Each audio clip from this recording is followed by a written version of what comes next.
శివదుర్గ జ్యోతిష్యాలయం ఆర్థిక ఉద్యోగ కుటుంబ మరే ఇతర సమస్యలకైనా పరిష్కారం చూపబడను. పరిష్కారం కోసం ఈ నంబర్ని సంప్రదించండి. ఒకవైపు హైదరాబాద్ నగరంలో, మరోవైపు పల్లెల్లో మెయిన్గా వ్యవసాయాన్ని అభివృద్ధి చేశారు.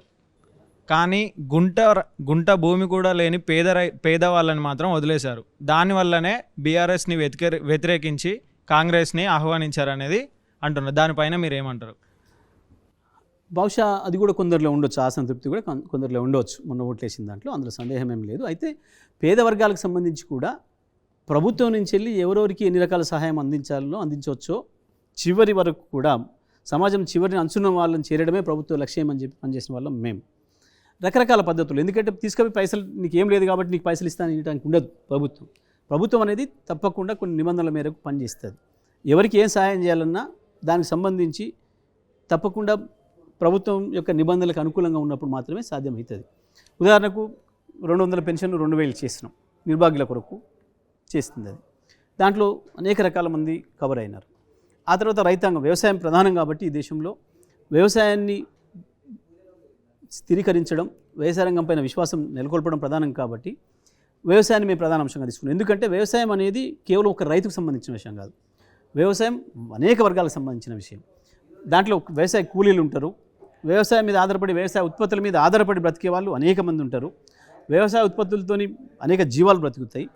వాటిని సాదుకునే వాళ్ళు రకరకాలుగా ఇన్ని రకాల, తప్పకుండా ధాన్యం దిగుబడి వచ్చిన తర్వాత హమాలీలు కావచ్చు, ఇతర పనులు కావచ్చు, రకరకాల పనులు అవకాశాలు దొరుకుతాయి. కాబట్టి వ్యవసాయాన్ని ప్రధానంగా తీసుకొని మేము వ్యవసాయ రంగాన్ని అభివృద్ధి చేసే పనులు ఉన్నది కేవలం మీరు అన్న అన్ని వర్గాల కొరకు, కూలీలు కావచ్చు, ఇతరులకు.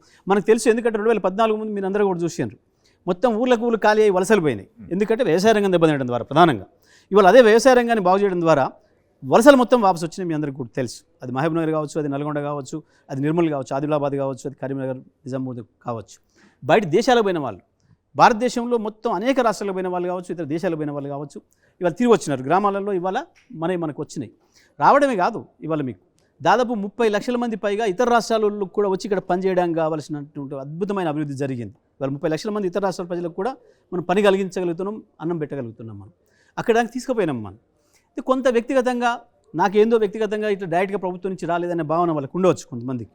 ఎందుకంటే వాళ్ళకి పని కల్పించింది కూడా ప్రభుత్వమైన ఆలోచన వాళ్ళకి రాకపోవచ్చు, మేము అక్కడికి వాళ్ళకి చేరుకోలేకపోయినాం. మీరు అనేది వాస్తవం. అటువంటి చిన్న చిన్న అపోహలు కూడా మాకు వ్యతిరేకంగా పనిచేస్తాయి. మరిన్ని వీడియోస్ కోసం ఛానల్ ని సబ్స్క్రైబ్ చేయండి, లేటెస్ట్ అప్డేట్స్ కోసం వాట్సాప్ ఛానల్ ని ఫాలో చేయండి, అండ్ లింక్ డిస్క్రిప్షన్ లో ఉంది.